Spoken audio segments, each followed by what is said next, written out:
Hi, this is Christian and welcome to NFL Updates Express, your weekly dose of NFL news. Coming your way, Week 12 predictions. The game of the week is between the undefeated New England Patriots as they take on the 8-2 Denver Broncos. Now this was supposed to be another classic Brady versus Manning matchup, but no, Manning is injured and now Brock Osweiler will step into the spotlight and try to hand New England their first loss of the season. The Patriots didn't look the same against the mighty Bills defense though, but without Edelman and Dion Lewis in the fold, this Patriots team isn't as good as they were with them. But they are still the best team in the AFC and probably the best team in the National Football League, so it shouldn't affect too much. But the Broncos can make it interesting with their dominant defense.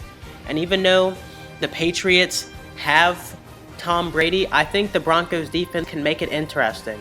But at the end of the day, the better team gets the job done, and the New England Patriots will advance to 11-0. Dylan's prediction is the New England Patriots. It's a great matchup at CenturyLink Field when the Pittsburgh Steelers travel to take on the Seattle Seahawks. Now the Seahawks, in the thick of the NFC wildcard race, will need a big win against an AFC foe to keep their playoff hopes alive. The Steelers, on the other hand, are in a little bit better position but are still fighting for a wild card and could still possibly win the division even though the Bengals, with a few more wins, have that locked up. The Steelers, well, Ben Roethlisberger has been not healthy, but he played the last couple of weeks and he's been playing pretty well, so if he plays well against this Seahawks defense, then they should easily get the win. But that's the problem. The Seahawks defense is a dominant defense, even though they haven't been as dominant as they have in the past, but they're still a top 10 defense in my mind and can stop the Steelers' attack.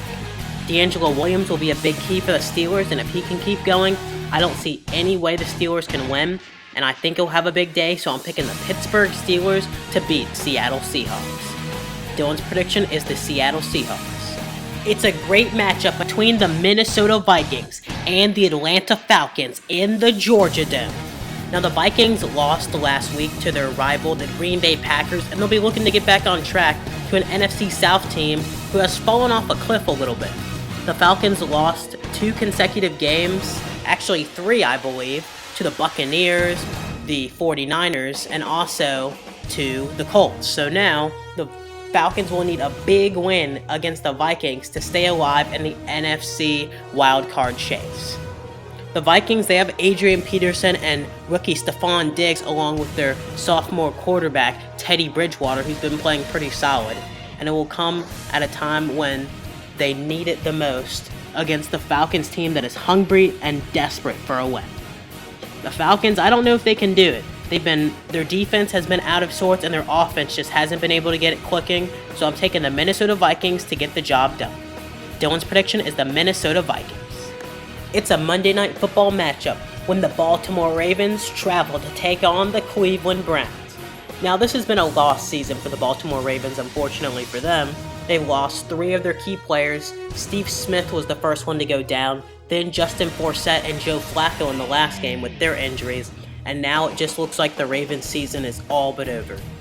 But all they can worry about now is getting a win against the hapless Cleveland Browns, who with their quarterback Johnny Manziel, and well, who knows what's going on with him as he's been demoted to 3rd stringer after an incident with another video coming out. It looks like Johnny Manziel's time may be running out with the Cleveland Browns pretty shortly. Josh McCown though, well, he's deserved his start because he's been out of trouble, and well, for a journeyman like him, maybe he can have some Monday Night Football magic. Travis Benjamin has looked pretty good for the Browns, and on Monday night, it will be his time to shine. Overall in this game, I think I'm going to take the Cleveland Browns. Dylan's prediction is the Baltimore Ravens.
Arg! Fire the cannons! The player of the week is Buccaneers quarterback Jameis Winston. So yeah, Jameis Winston, he's the player of the week, and he's been playing pretty well, and he had a big statement game against the Philadelphia Eagles, 5 touchdown passes on 0 interceptions. If this play continues, the Buccaneers may find themselves in the playoffs. We had 3 great Thanksgiving Day games, and here's how they went down. First, we had a blowout when the Detroit Lions dominated the Philadelphia Eagles 45-14. Calvin Johnson had 3 touchdown receptions from Matthew Stafford, and Golden Tate also got one along with Theo Riddick, and the Lions dominated that one. Then the undefeated Panthers continued their streak with a 33-14 win over Dallas, and we also know Tony Romo's out for the season when he re-injured his collarbone/shoulder injury. The final game was most likely the exciting game of the night when the Chicago Bears upset Aaron Rodgers and the Green Bay Packers 17-13 as Rodgers couldn't get it done in the fourth quarter. Let's check out the scores for Week 11. It was the Broncos over the Bears 17-15, the Panthers over the Redskins 44-16, the Jaguars over the Titans 19-13, the Lions over the Raiders 18-13, the Colts over the Falcons 24-21, the Texans over the Jets 24-17, the Buccaneers over the Eagles 45-17, the Ravens over the Rams 16-13, the Cowboys over the Dolphins 24-14, the Chiefs over the Chargers 33-3, the Packers over the Vikings 30-13, the Seahawks over the 49ers 29-13, the Cardinals over the Bengals 34-31, and the Patriots over the Bills 20-13. My record for Week 11 was 7-7. Dylan's was 8-6. My record prediction for the entire year was 96-64. Dylan's is 89-71. The most entertaining game was Bengals versus Cardinals.